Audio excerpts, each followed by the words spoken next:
শিক্ষামন্ত্রীর দুঃখ প্রকাশ ও যৌক্তিক দাবি মেনে নেওয়ার পরও তৃতীয় দিনে আন্দোলনে নামার আলটিমেটাম দিয়েছে এইচএসসি ২৬ ব্যাচের আংশিক শিক্ষার্থীরা।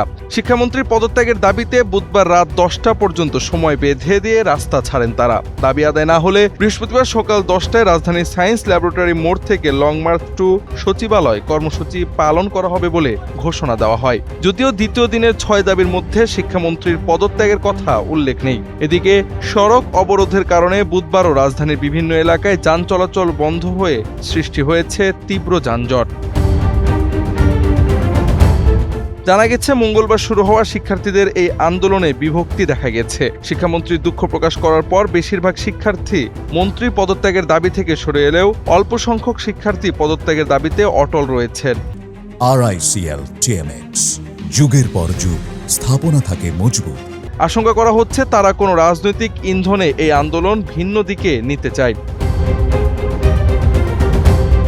এদিকে প্রথম দিনের আন্দোলনে রাজনৈতিক মহল থেকে শুরু করে সাধারণ মানুষ অনেকেই সমর্থন কিংবা মৌন সমর্থন দিলেও দ্বিতীয় দিনের আন্দোলনে সৃষ্ট জনভোগান্তির জেরে বিরক্তি প্রকাশ করতে দেখা গেছে অনেককেই। অনেকে বলছেন, পরীক্ষা পুনরায় নেওয়ার ঘোষণা সহ শিক্ষামন্ত্রীর ক্ষমা চাওয়ার পর এই আন্দোলনের আর কোনো যৌক্তিকতা থাকতে পারে না। তাছাড়া কার্যক্রম নিষিদ্ধ আওয়ামী লীগও এই আন্দোলনের পেছনে ইন্ধন যোগাচ্ছে বলে মনে করছেন কেউ কেউ। বিশেষত আন্দোলনের মধ্যে শেখ হাসিনাকে ফিরিয়ে আনার কথা বলা থেকে শুরু করে পলাতক নেতাদের অনলাইন উস্কানি এমন বার্তারই জানান দিচ্ছে। ফলে নানা কারণেই এই আন্দোলন এখন পড়েছে তীব্র প্রশ্নের মুখে। এমন অবস্থায় সরকারের সামনে এসে দাঁড়িয়েছে বড় বড় দুটি চ্যালেঞ্জ।